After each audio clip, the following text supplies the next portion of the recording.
Hello everyone, my name is Jameson Farn. I'm the Director of Experience at French Riviera, and I'm a contributing writer to the local webzine Riviera Buzz, which has been around for at least a decade in the Riviera. I'm here today to chat with the founder of French Riviera House Hunting, Fabricio Carminati. Hi, Pronounce your last name right. Thanks for the invite. Welcome, Fabricio. Thank you. So your company works as a buyer's agent and property hunter in the French Riviera. Do you deal with like villas and apartments?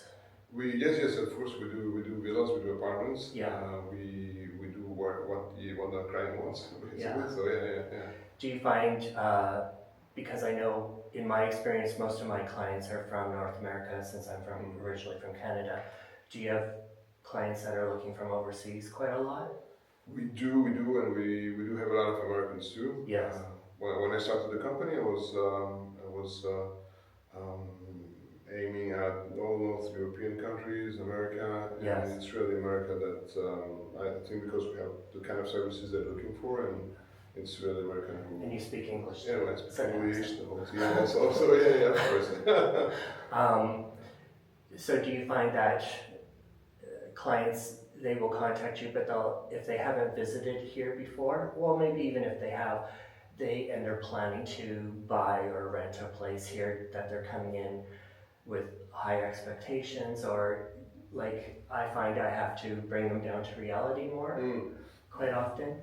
Depends on if they're renting or if they're buying. Yes. Renting, yeah, definitely. We have to bring down expectations because the rental market is super difficult. Yeah, it's very tight. Very tight, and very different from America. We don't have a condo for rents, things like that. So the inventory is very low and it's difficult. And they have to put a dossier together, really, too. It's not just walk in and fill out an application and see if you've been granted a place. Exactly. They want to see, it's more than just how much money you have. It's about, they want to build a relationship too, don't they? Completely. Yeah, of course, yeah. I mean, I personally, I love to work with American tenants. Yes. We have a great relation during the process. And yeah, I mean, they really rely on us to guide them and have them here. So yeah, definitely. Yeah, I find they just, I'll have clients that have a certain budget and they'll think that they can get a villa for it type of thing. So I always find it's a reality. Yeah. There's a lot of hand holding, but I love helping them along the way, and I'm sure your company is just like that too. Yeah, exactly. Yeah, because you wouldn't have clients. No, exactly. Yeah, and the thing is that we're dealing with persons that from a lot of them don't really know the area. Yes. As you said, they might have come to the area before. Mm-hmm. Some don't. Some really come for the first time. Some come to do some schooling tours. But yeah, so they're really relying on us to explain the region, to show them, to give them a lot of insights, and yeah. And I think that's one of the things like attracted me to your business right away is your social media. You literally go, like say we're in Nice right now, so you go to every district in Nice and you talk about it, and right. Whether it's more family friendly or if it's people that are maybe transient where it's a lot of holiday homes or something, but you know that you give the history of the area too, and I think that's fantastic. That's what people are looking for. But it's to me it's very authentic, and your knowledge, because you were even just in Grass not too long ago, right?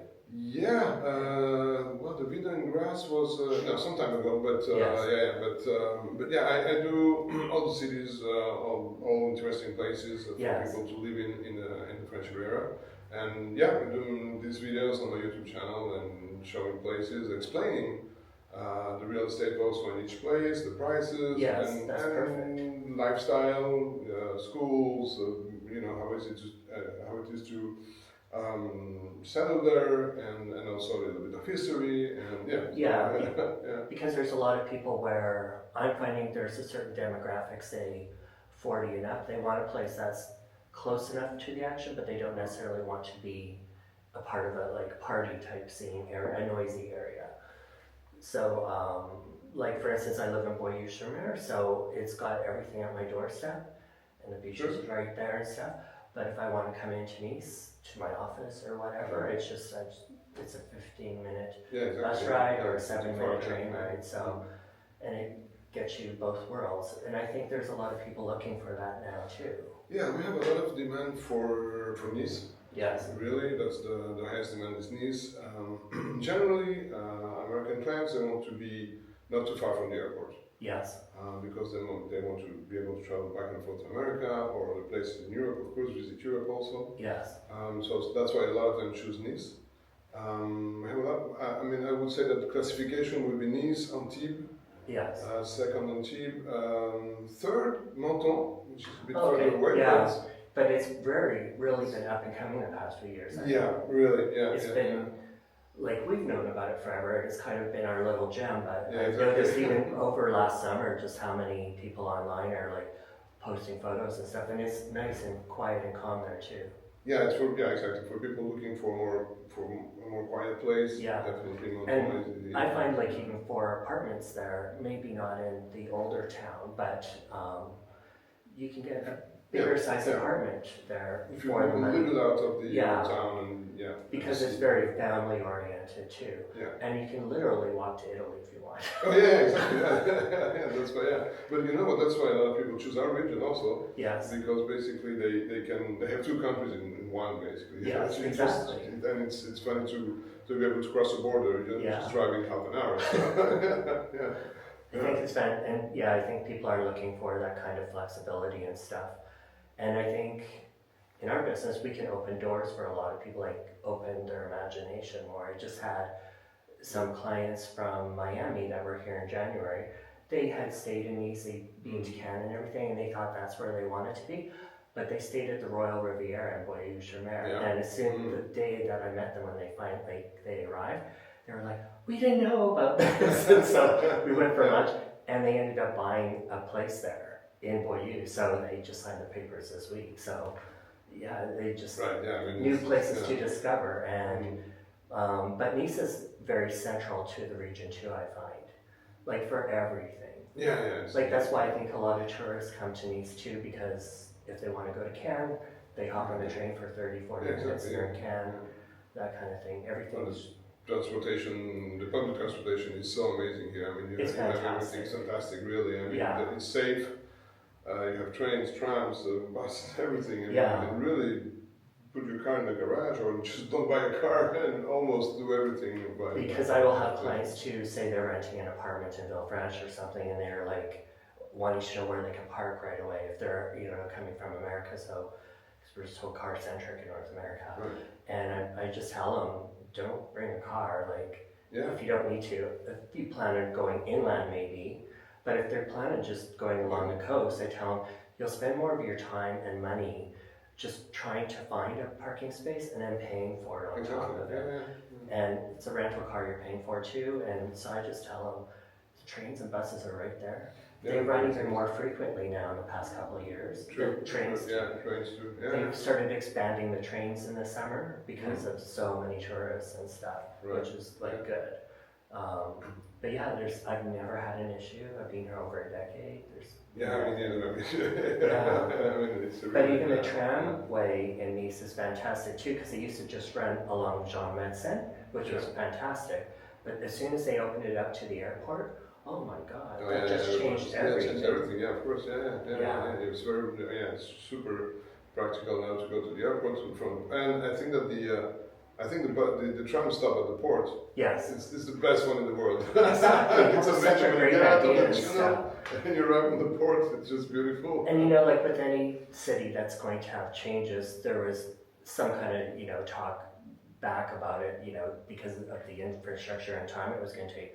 But I think it's paid off totally. Oh, totally. And it's very economical. Yeah, really. And Nice has changed so much. I mean, I've been here since 1999, so that's a long time. And I used to visit here in the 90s, and when you wanted to, I would always stay in the center of Nice. So if you wanted to leave the airport and you didn't want to pay a taxi fare, you had to take the bus, and it was just everybody piled onto that bus. So you're standing there out in your jet lag.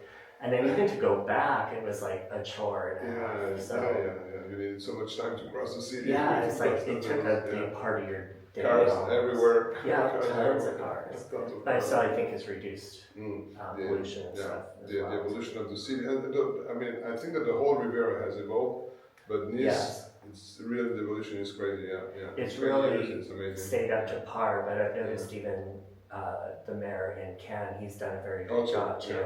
Yeah. That everything is very people friendly, and he keeps up with infrastructure and stuff too. He keeps it as an attraction, and he's very protective of the city too. Yeah.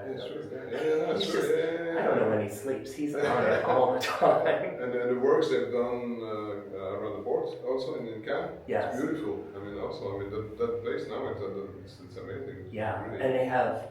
I think with Cannes, a lot of people, there's a misconception, the Cannes Film Festival and that's it. But it's it's a Congress city, like year round now. There's always stuff going on. It's a beautiful city, it lives there year round now, and it's not just, it's a little bit more bling bling, as we say, than the rest, but it's, I mean, I like very much Cannes too, because it has also its history, its old town, and everything, and it's... I actually, if I go shopping, I actually prefer going there, because there seems to be more options than there is in Nice, but that's just for me. But it's like, but I find you can get good deals there too. Depends how much you want to spend. Yeah, that's true. Yeah, or where. So what do you think people should do if they're currently planning to move here? Like, what should the first steps be, or what do you suggest when you speak to them and they reach out to you? Well, the first thing I suggest is, of course, if they can come here prior to their final move and come and visit the region, discover the place they want to live in. If they don't, then what we suggest also if to rent a place for some time. Yes. And again, so then they can discover the region. They can also buy it while they're renting. I mean, but at least they have some time to discover when they want to choose where they want to move. So that's first advice. The second advice is to get informed a little bit, about the process in real estate. I mean, there are multiple ways. I mean, there's you, there's me. But their budget's important too. But the budget is important too. But get to know the process. Yes. Because it's very different from elsewhere, and especially from America. Yeah.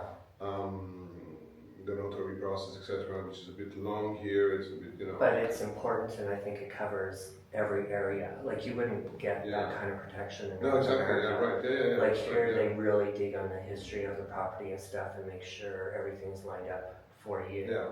So it's a long process, but I think, and you offer that too. You have people. I mean, we do. I would say kind of a double check. Yeah. We would check everything about the property.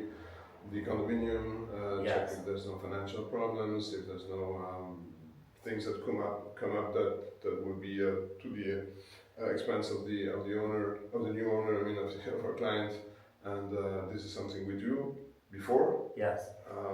The notary checks a lot of things also, of course. That's why we have that process.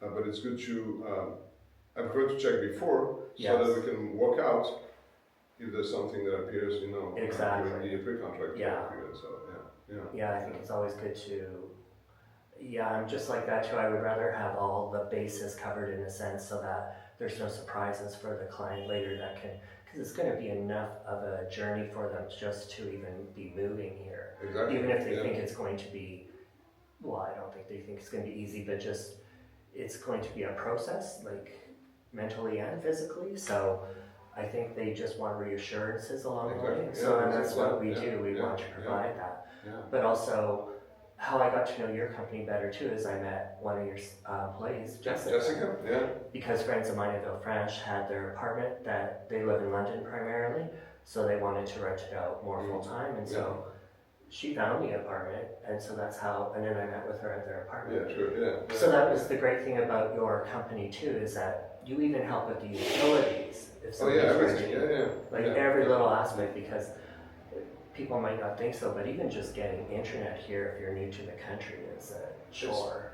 I mean, it's French. I'm not just kidding. No, but I mean, getting a phone and everything, it's a whole different program. It's different, Everything is a little bit more, I wouldn't say complicated, but it's a little bit more maybe long, a little Yeah. bit more long, and then you don't. I mean, and then if you don't speak French, it's a problem because you don't have many English speakers everywhere. I found Jessica was fantastic because she would, because I happened to have met the clients before, and so she was just very honest with them and upfront and said, we're going to need this, but this won't work, but we can do this. And she gave them options, and I just actually ran into the new tenant yesterday, and when I was going to a meeting, and they are so happy. It's just not even funny. Like, I've never seen, like, they're American, and they just seem so reassured and content. I think the big thing is content, and now they feel like they can plan the next parts of their journey. Exactly. Yeah. And Jessica, I think, was a big part of that. She represents your company so well. And it's like, I feel like I even made an instant friend. Like, she just, everything. And then that's when we talk about friends, because I think most of our clients become friends. Because, I mean, we put ourselves in our client's shoes, that's for sure. I mean, I really act, and I think that everybody in my team acts like if they, okay, what if I was going to a foreign country, and I want to rent or I want to buy, what do we expect from a broker there, and I think that we just do it this way, and that's why, and that way we can bring really a full service to our clients and understand what they want, and be, give as much as possible, I would say. And I think trust is such a big thing. Like, I find I'll get emails and stuff, and they might not even want to get their budget right away. They might say, oh, anything, and you know that everybody, no matter how much money you have, has a budget, and they just, it's all about building trust. And I ran into somebody from Vermont the other day, and he was asking me about how you go about it, because they don't have MLS here like in North America. So everybody has their own listings, but we have access to the Yapimo network. So if we don't have something, we can just reach out to somebody else, type of thing. It's about collaborating too. But they find, and so I just told them too, we get inundated year round with emails and stuff, so we have a trust factor too, whether you're legitimate or you're just, daydreaming online or something, because there's a lot of that. But you build, so I just told him, it's best when you're just scouting or just visiting, even step into an agency and just, introduce yourself. It's about relationship building for everything here. But at the same time, I would say that, so I won't speak generally, I won't give names, but the thing is that the real estate here is a bit biased. And there are so many agents, agencies that some people are not trustworthy. There's that. And some people would just want to sell what they have in their listings. And no matter what. And it could be a bad apartment, it could be a bad house, something wrong in the house, and they will say it anyway. And they would take advantage of someone coming from abroad and just say, okay, I won't see him again, so I sell him that house. Exactly. But if they buy, they're going to see them again somewhere, because it's a small community. It's a small community. It's a small. True. Oh yeah, I meet clients every day working with this or so. But it's true. I mean, and that's why trust is super important. That's why you only build trust if you provide a real service and an honest service. And I find they love that. They want the authenticity. But as we spoke before about this, real estate, say in the 90s, used to be, you could go back by a real estate agency, and their properties were only their properties, and they didn't want to collaborate. It was like they were very private and stuff. But I find when I first came here, I really wanted to build a shared economy. I'm not saying I'm in charge of everything, but I've just noticed that everybody shares more now. There is more. Business helps other business, and it keeps the economy going, and the economic situation a lot better and stuff too. And everybody's working, everybody's happy. A market where people share, agencies share, it's much more active. Like the market here in Nice and French Riviera is more active than Paris. Yes, it is. Because in Paris they don't share.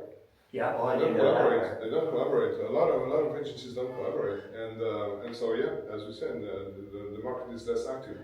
I just find I get agents from Paris. A lot of them are great, but a lot of them too, they want just for themselves. I've had that even just this week, and I'm like, oh, it's not going to go anywhere. Exactly. Exactly. Yeah. So you got to watch your time too. But so do people come to you like? I'm just trying to think. Let's see. So do you also have off-market properties? So, off-market properties, interesting question. Okay, what we do have is sometimes some agencies that now we are, we work with for what we built the company 4 years ago, so we now start, have good relations with some agencies that we work a little bit more with them, and those agencies will send us apartment sometimes before they put it online, for example. Okay, that's good. The off-market, it's a bit of a phantasma.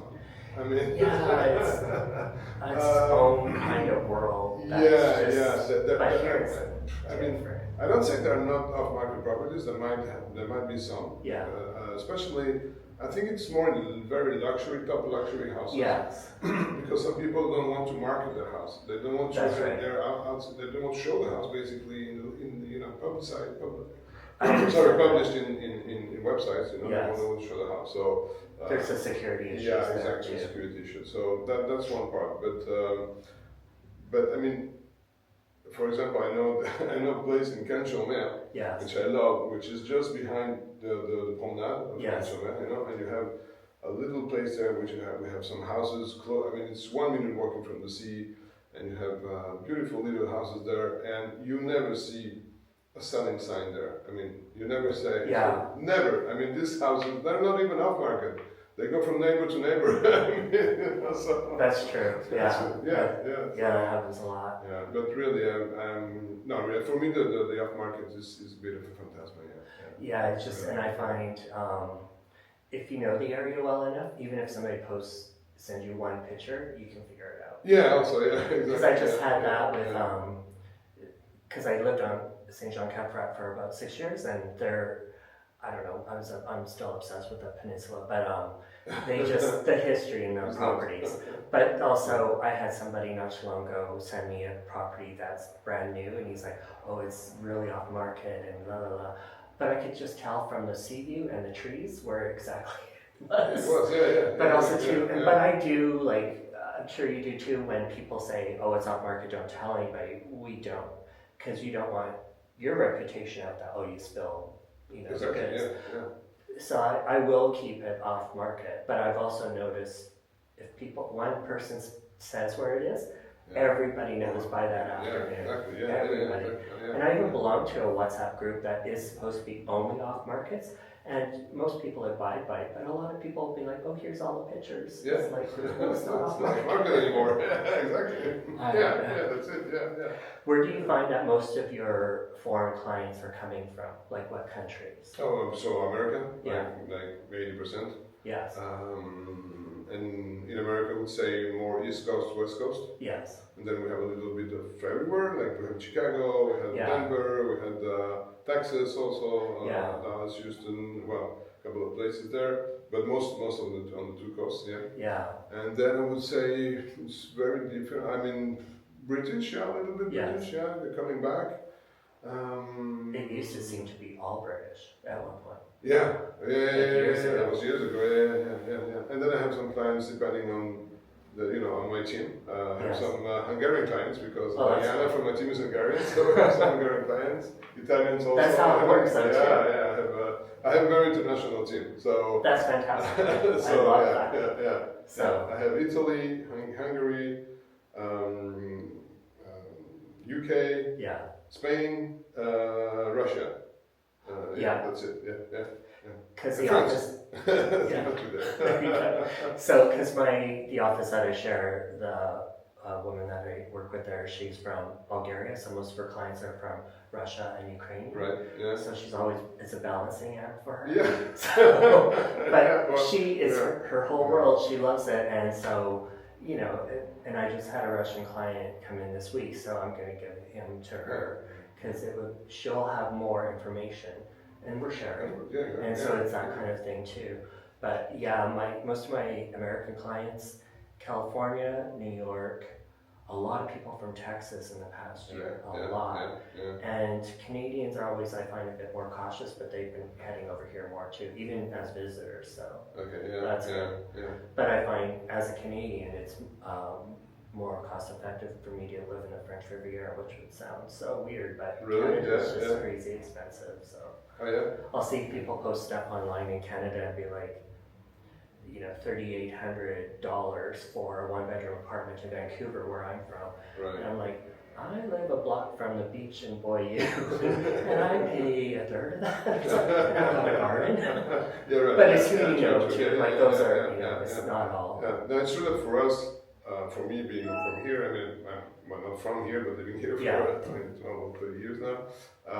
For us, it's an expensive area, Yes. for sure. For French, it's an Yes. expensive area. It's the second most expensive area after Paris. Yes. But for expats, it's still cheaper, and for Americans, it's still cheaper. And I remember I had a client who went back to the US, Yes. and he told me that we had a reverse cultural and price shock. Yes. And it Yeah. was crazy, yeah, to say that, yeah. But I find people here too, when they come from foreign countries, it's about lifestyle here. Yeah. And they don't want to be chasing and stuff. And so you can work if you choose to. And I find the work-life balance here is excellent. Like it's just, it's perfect. Like it's just, I love it. So like for myself in the summer, I'll do 2 hours of work early in the morning, like usually online. Then I'll go swimming. Yeah. Oh yeah. In Az or You something. swim in winter too? Not yet. I get tempted though, and I'm Pisces, so. But I just think it's just, and then after I'm done swimming, then I can go back to work a couple hours, and I go grocery shopping, or I go meet friends for lunch or whatever. So you're busier in the summer, but it seems all workable, and it's just the way the lifestyle is. It's a lifestyle, yeah. That is funny. Like 2 years ago, I had 2 years ago, yeah, I think so. I had clients from New York. Mark and Jess, hello. And that was super funny because they were the first visits we did with Jess and she was on the New York rhythm, you know, so Yes. walking super fast, everything. Yes. I said, yeah, you have to slow down. I get people from London like that too. And they said before we would just come once a year. Now they're coming 5-6 times a year because they realize that the lifestyle and the pace here is slower, and it's and so they come more often because they say, we like to relax now. We come there here, so yeah. That's what I find too, and they we work a lot, but you'll see when they're even if they're jet different. lagged, they're coming here and they will want stuff now, and it's like it'll happen. It'll just, exactly. Yeah. Well, and you try to prepare as much for them ahead of time anyway. Yeah. But it takes them sometimes a week to just slow down, and then they realize I can breathe again. I get that a lot again. A lot of clients that one of the first things they say, they get off the plane, they're like, "Oh, I feel like I can breathe again." And like a lot of that. So. But the problem here is that you cannot urge things because things will not urge. Exactly. I mean, you want. I mean, we always try to do things faster. You know, for example, and we have a way also to now we manage to close a little bit faster than before. For example, for deals, but there are things that you cannot rush because you're not managing the notary, you're not managing the administration, and exactly. And you have some answers here that take the time that they need to take to come, so and all of that's stuff, something we can change. It has to be done. It's important, and I tell people you can't skip that and go back to it later. You have to just step by step, in a sense, and trust the process. You learn to be patient. You just have to learn patience. You have to, I find even anything that seems a little tougher, it's building character for you, and it's building experiences. Right. And I think those are important down the way. Even if you decide not to live here anymore, it's built something in you just maybe never had in North America. I know it's happened for me quite a lot. But I find too, I was gonna say, is there a time of year you suggest people come and look for a property? Like say, they're looking to rent before they buy. When do you suggest? So renting, for renting, yes. For renting, I would say that the best time is September, October. Yes. And then winter would be after that. It's January, February, I would say. But most because in September, October, what happens is that some people that had the property on seasonal renting, Yes. sometimes they stop, and there are more people stopping now because there are more restrictive laws on Yes, seasonal exactly. renting. And so they put the apartment back to a long-term renting. Yes. And so that's a period when you have a little bit more apartments on the market. I've noticed that increasing quite a lot. Yeah. Yeah. Like Villefranche even used to be just all Yeah, rentals. yeah. And I was looking this past couple of weeks and it's just half right now, it seems. Yeah. But for short, for seasonal rentals. Mm-hmm. So it's good if somebody wants a long-term rental. It's good for long-term rental, yeah. A little less forced. I mean, I understand people who have Airbnbs, you know, and they say, well, it's too restrictive now. Yeah. But at the same time, in 5 years, we had lost 60% of the inventory of long-term rental inventory in Nice. Exactly. And it's a problem for the city because you cannot. You're blocking people from coming to work here, for example. Yeah, and locals that need a place to live if their families are, the kids are grown up and moving out. Exactly. So we need a balance. It does have to be a balance. It has to be a balance. Yeah. And I find, like, if people want to rent an Airbnb, sometimes they can get it for 3 months, and that's kind of a period for them to get into everything. But even those are fine; they're becoming more rare in a sense. It's what I suggest to my clients that want to rent like 1, 2, 3, 4 months while they're buying. Yes. It's to come in between really October and June. Yeah. Because then you have properties that are seasonal rentings. That they're looking for people in between 2 seasons, you know. Yes. So that's the best way to find a 1, 2, 3 month. Exactly. And it really, what's valuable about your business too is you will know a lot of people. You don't have to put out stuff on social media and hope for the best or whatever. No, exactly. Yeah, for sure. There's stuff to be found there, but it's not. I don't know. I think you find more quality properties to me, in my experience of what your work is about. So, but I also think if you're. So I always suggest if people are looking to say they visited before and they kind of know where they want to be. I always suggest people come, like my North American clients, in the winter because agencies will have more time for you, so the attention is all yours in a sense. So, but that could be with rentals too. But I just noticed in the summer everybody's just trying to juggle everything. So and then August everything is closed. So so it's but you have people too that will come here on a holiday and they'll want to go view properties for fun. And so you have to verify them first and see how legitimate they are and stuff like that. And I don't know if you get this, but like I'll have villa rentals and people will want to just visit a villa rental first before, and it's like they really just want the Instagram photo. I know. Yeah. But it's part of the life here, so you just get used to it. We don't have that much because so again, I was saying before, when I tell my clients that, first of all, we do tours also for our clients. Yes. So they want to do a tour of discovering areas here in Nice. We do tours we can do tours with them, but we only work with we only work with a contract anyway. Yes. So if you want to work with us, we have to work with a contract, and because you have to show that you're serious. And then it's a real project. It's the trust thing again, too, for both sides. Exactly, because otherwise, you have some that what we call tourism real estate. Yeah. Which is, I'm okay to show property for someone who doesn't know really what the property looks like. What can I have? What can I have for 500,000? What can I have for 1 million? Yes. But at the same time, if you keep on doing that, then you also you destroy your trust with the other agencies. Yes. Because they say, you can. I'll even see that on LinkedIn. Somebody will, say from the UK, send a mass email to every agency down here. They're like, I've got 2 million. I want this, this, and this.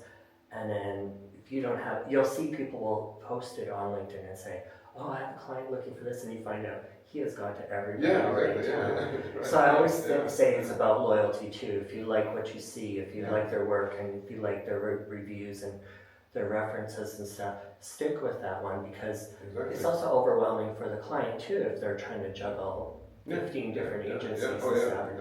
And agencies do talk to each other, and so if they think you're just going to go with anybody, time is so important, so they've got to figure out where their time is best spent. Exactly. Yeah. So yeah, right. it's nothing against the client, it's just you have to protect yourself too, as much as they would protect you if you were loyal with them. Exactly. Yeah. I find. True. Yeah. So, say in what area do you think is underrated in the Riviera right now? That might be up and coming, or already is on its way. Oh my God! What good question. Okay, so let me think about it. No, I would say I have one in mind, of course, which Yes. is it's grass. Yes. That's for sure. I mean that area. So grass is for the people who don't know the area. Yeah. Grass is 40 minutes driving from Nice, more or less. Yes. 30 from Cannes, so it's inland. Yes. So it's about 30 minutes from the sea. Yes.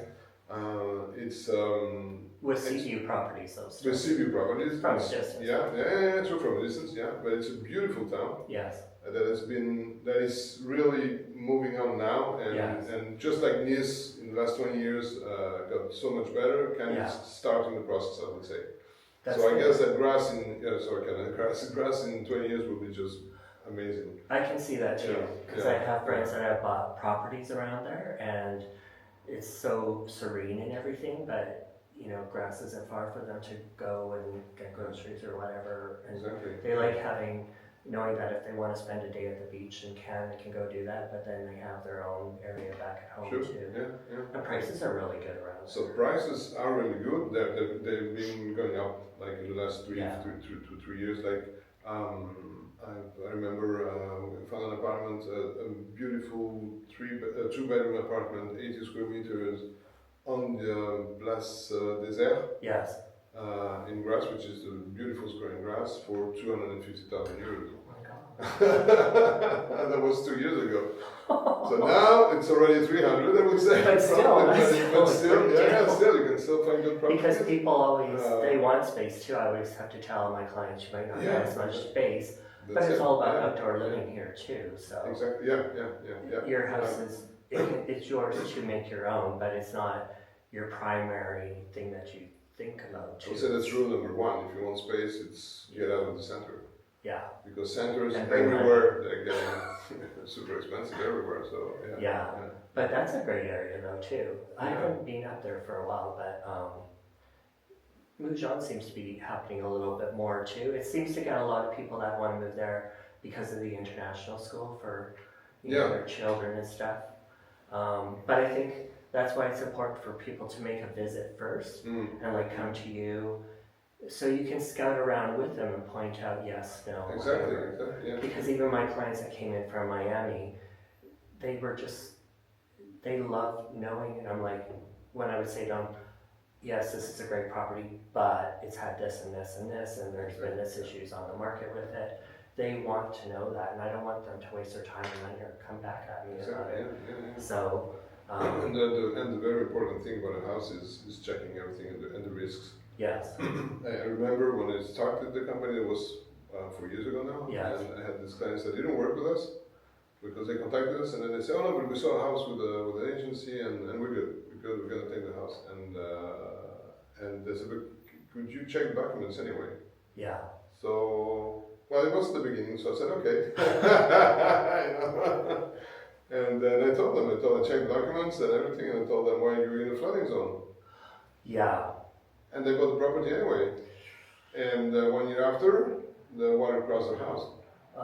Because it was a heavy rain and boom, done. I mean, so, and and that's something we do. I mean, if you work with us, we will check everything. And that's so important because... And we tell don't take the house. Don't take that house. Because then the insurance, how would you get insurance and all, or the premiums? I mean, you get insurance if the catastrophe zone is declared, So if it's not, then you don't get insurance. So that's something to know also.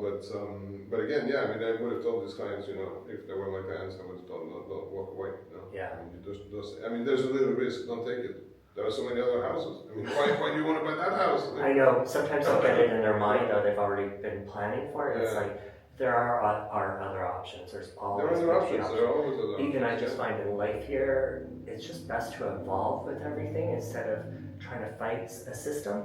Just evolve with it all, and you can just, there's always going to be an option, and it's usually the best route you're supposed to take too. Yeah. So instead of having it fantasy or a dream in mind about a property. Especially that here in France, the good thing is that we have a lot of protections. Yes. We don't have house inspections in the way we have in America. They have in America, but we can still do some checks with the contractor or whatever. But we have already a lot of documents that gives you information from the notaries from and the stuff. notary, the diagnostics on different things, and especially on risks for a house. So yeah, again, like for example in Italy, it's a little bit different. It's a little bit tricky. It's complicated. You don't have some kind of things, you know. But in France, you do. So it's worth taking time to check everything because you have the information. Yes. And if you don't have it, you can get it. Yeah. It happened a couple of times to that we call the town hall of a little village where the house was, to check, hey, can you give me some more information about this, and this? That's perfect. And you get it. That's important too. And you get it. Especially in little villages, the town hall is very happy to talk to someone. Exactly. And everybody knows everybody. Yeah. I find even just in like Ville French, in a sense, everybody knows everybody. Oh, yeah. So, but I love that though too. So I don't know. It's fun to kind of watch to see how people operate, the sociology of it all. So if somebody wanted to move here, you suggested, like, say they're going to rent like September, October, how much planning should they do? Like I always tell clients, don't overwhelm yourself with everything you see on YouTube and stuff, because it's everybody's experience is going to be different, and yours is going to be your own for your own journey. But like, how far along do you tell them? I guess it depends on what they're coming here for. Yeah, exactly. Yeah, it really depends on the project. But I have clients that contact us like 1 year or 2 years in advance. Yes. Right? So about 2 years in advance, maybe it's a little bit too much. But it depends, because if there's have to sell the property there, to buy one here. So 2 years seems a reasonable time. Yeah. But otherwise, for if you want to rent a place here, I would say that. Couple of months before, that's fine. Sure. You just have to prepare all your documents, get everything ready. Then the best thing is to rent an Airbnb here for a couple of times, for a couple of weeks, or a month. And in different locations, maybe too. Maybe in different locations, and the rental process is about, I would say, we have contracts for 2 months. Yes. And generally we find property in the 2 months. But I would say consider 2 months, because again it's. And if their patients are low or whatever, they just want. I always tell people, don't try to find a place in April, or in the summer. No, for renting now. Like in the summer, they'll just arrive and you'll see those posts online. I want air conditioner, sea view, and it's like, you're not gonna find it right now. It's July. It's like. You can try if you know people, but even then, things are kind of covered. So I think people are getting wiser to all of that too. Oh yeah, no, right, yeah. And for buying, I would say process. So the product count 6 months. Yes. 6 months in between the start of the research and the closing. I find 6 months to a year is good. It's very. They don't feel rushed. They feel like they're able to consider every option and everything. I find that works well too. And I've noticed a lot more people, while I've been writing articles about it, encouraging people to come here in the winter. So they see what life is like with the locals, because it goes more to the locals here, but there's still lots to see and do. And it's just a quieter time, and it's more, it gives them time to think when they're here, because they're not overwhelmed with tourists jumping on trains and stuff like that too. Sure. But I found last summer, even with the tourists, and apparently we hit record numbers again, to me it was one of the most manageable, easy summers and fun. So you got to do what you wanted, but I think, and I noticed that people were coming here for the first time seemed very content. Like after COVID, everybody seemed to be in a rush to cover everything. Right, true. It was like chaos. And people were no patience, but now people are like, oh, okay. They're listening to you if you've got advice. They want hints and tips about an area and stuff like that. So what do you think is the best town for families? Oh, for families, like for, say, renting. Well, I would say Nice for sure, because Nice for sure, because you have everything. Everything. Schools, entertainment, beach. Everything. So I would say Nice. Antibes. Yeah, Nice Antibes is Antibes great also. too. Antibes, yeah, Antibes too. Yeah. There's two, for example. Yeah. Yeah. Yeah. So, Yeah. where do you think is the best place for a sea view? There's a lot of them. There's a lot of them. But a lot of people have That's their tough favorite questions. ones. You have tough questions. No, I don't know, because I have What's the I have best? little beaches that I Yeah. don't even tell people I go to. Oh, yeah. You know, we gotta get in. Yeah. We don't get out all secrets. No. I made a mistake. I did a video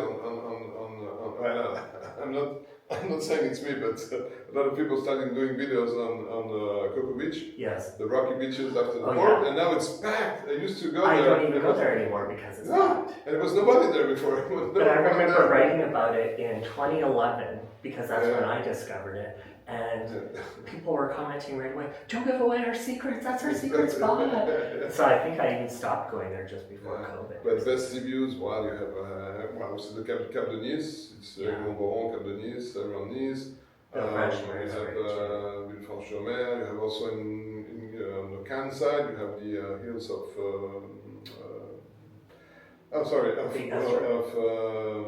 Mandelieu, sorry. Yes. You have nice hills there with beautiful sea views too.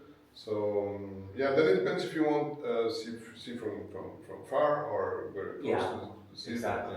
And maybe what you're doing when you're visiting that sea view area. Yeah. I just see Villefranche, right in the center of the bay. It's such a photographed area. Yeah. I still take photographs of the same things all the time. It's just so I never get enough here. I'm a bit obsessed. Yeah. But I remember visiting an apartment in Villefranche. Yes. And it was amazing because you enter in the apartment. There was that big window that looked like a screen with a view on the bay. And it was amazing. Really. I thought you had seen one of my friend's properties because they have a place just like that. You walk in and it's like 8 windows. It's just like. And the sunsets are different every day, the sunrise, even storms are fascinating to watch. They got, it's quite a spot, and that's what people pay for though too. Well, the Bay of Villefranche is beautiful. But also, I didn't know how I would like where I live, but I love it. It's just so, I don't hear any noise. And I think with our work being so busy, you just kind of need those quiet periods, so it's fantastic. And I love Cap Ferrat. Cap Ferrat is beautiful too. But I can answer your question. I think that the two best, my favorite ones are, there's a building just after the port in Nice that's basically on the sea. The apartments are on the sea. Basically, I think I know. Even the bottom of the building is curved for the waves. Oh yes, I know that place. Yeah, that's perfect. You do that really. I haven't seen anything for sale in there for a long time. They just hang on to that. That's a very good one. And in Cap d'Antibes also, there's a house that's amazing. It's just on the rocks. Yes. Over the sea, also same thing, and it's perfect. Is there any properties that you've ever visited, like say villas, estates that have just blown your mind? Yeah, I did. Yeah. So there's quite a few here. Yeah. To be very honest, we're not specialized in luxury. I mean, what I say mean specialized is that we do all kind of budgets, but I did a couple of clients in luxury, and I have and especially the one I'm talking about. Oh, okay. What I just talked about, that house with in Cap d'Antibes. In Cap d'Antibes with on basically there on the sea with it was there's a lot. It was like when you were in that house, you were like you didn't know if you were inside, outside. Yeah. I mean, it was blowing. Mind blowing, really. It's funny to see some of the sometimes older estates are slightly. Or there'll be properties here that are just like, say, villas that are just amazing on the outside, but you get inside and it's like 1980s. You're waiting for Joe Collins to come down some stairs from the show Dynasty or something. It's just like all dated inside. But in a sense, it's very niche, but it's like, okay. But they will wonder why they aren't selling. And it's like, well, you kept the outside, but it could be a financial or tax thing or something. Some properties will be on for a decade for sale, and there's a reason why. But I don't know, that's just my opinion. But you have so many houses from the 19th century, 1860, 1870, 1880. Lots of history. Beautiful, But there's a lot of beautiful ones like in the bay, above the bay where they're being redone now, but kept their character and stuff. Exactly. I love that. And they're just, it's fantastic. There's, the history here is quite extensive Oh, in a lot of ways. And every type of architecture can be found here. Yeah. So if somebody's got a certain place in mind that they like. I'm going back to the 17th century, 16th century also sometimes in some old towns and So living down here, we hear a lot of like urban myths and stuff about the Riviera and stuff. Do you have any in mind that you know of that just know aren't true, or something like it could be buying or maybe something scandal or something, or because from my experience, I will get a lot of people, if it's their first time about to visit or whatever, they're worried about all the scandal and society stuff and that they're going to get ripped off. And I think there was, that comes from movies, I think. I think so, But even like that movie Dirty Rotten Scandals, which everybody seems to bring up around me, because I think I live like around where all of that was filmed too. They were filmed here too. But you just have to advise them. It's not. I think the scoundrels get caught pretty quick here. I think so. There's a myth. A myth that I would talk about is the people. Sometimes people think that the Riviera is really artificial. Yes, and only rich. And only rich, exactly. Which isn't true. I mean, no. There's all kind of people here. They wouldn't exist without working people. Exactly. Yeah. So it's not true. I mean, yes, you have some place. You have Monaco. You have Cannes a little bit more like that, but otherwise no. Just France, normal. I think it's cities with working people and I think it's super safe here. To me, it's safer than where I lived in downtown Vancouver. But things change. But I find it's incredibly safe here for all kinds of people. I've gone out on my own or with friends at all times of the day and night, every area around here, and I've never had any trouble. Exactly. So I'm almost waiting for trouble. Don't say that. But I think, like about the urban myths, they'll think that everything is super expensive and you can only visit if you're rich and you can only do this if you're rich. But I remember just having a normal little job in Canada and still coming here almost every year in the 90s. Just saving up to come here, and I had a great time. So. I know, you can go to a restaurant, you can do things with a normal salary. The nightclubs if you want, whatever. There are cheaper places in the world, for sure. But and I can think you it can depends live on here the with time a of normal year. wage and salary. I mean, But I also think, like, say, from what I know, say the nightclubs in Nice, they all seem to know each other and they all work together, because if one goes down, the other might get more business. But then if they start going downhill or just closing, there'll be just no more of it. Well, I think you're right. They're a little bit working together for that because they don't give any more night license anyway. So that's right. If one closes, it's done. That's it's dead. And that's happening in a lot of cities I know, even in North America. But because I knew of one bar that was open for about 1.5 years and it wasn't doing too well at one point. So the community got together and said, hey, we're posting online saying, hey, let's have some nights there. And it brought the business right back to life, and it's still going to this day. So that's the community here. It's all about communities here too. And it might take a minute or two to get to know people and stuff, but once you're in, you're in. And I find that they're very protective of you, and everybody's very helpful. Like if you need help with almost anything, you can just reach out and they'll be like, oh yeah, I know who you speak to. It's probably true in small cities like in France or I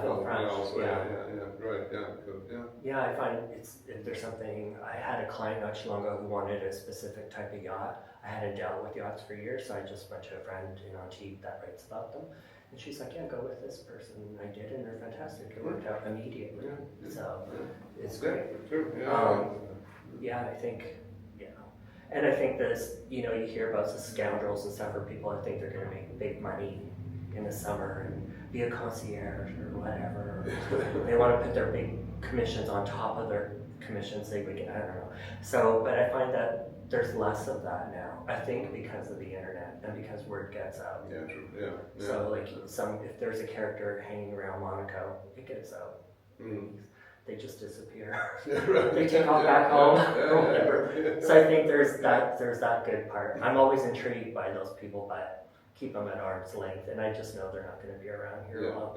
So you have to work really hard to stay here. So. But you have to pay attention also with, for example, if you're doing works, Yeah. I mean, really, I mean, if you have a broker, again, that you know, I mean, we, for example, we have our contractors that we work with. Be careful. Do not hire anybody like this from Exactly. out of nowhere, because there are a lot of. You got to verify everyone, and you can almost tell in a message online or an email what they're up to. So I'm kind of dealing with one now, but it's kind of fun for me. So I told them, this is what I've got. Take it or leave it. We'll see what happens. So, but if nothing happens, like, well, you're in Paris, so I don't care. But well, this has been great. I really appreciate it. Yeah, really. Yeah. I love it. So, conversation. So for everybody out there, we're going to be adding Fabricio's work social media links, and in the description, we're going to also have articles to go alongside with this podcast to give you more information about his company, French Riviera House Hunters. And so when our videos pop up, please like, subscribe, and share, and share to everyone. We'll get it out there. So, thank you. Thank you very much. Thank you again. Thank you again for the invite. Thank you. It's perfect.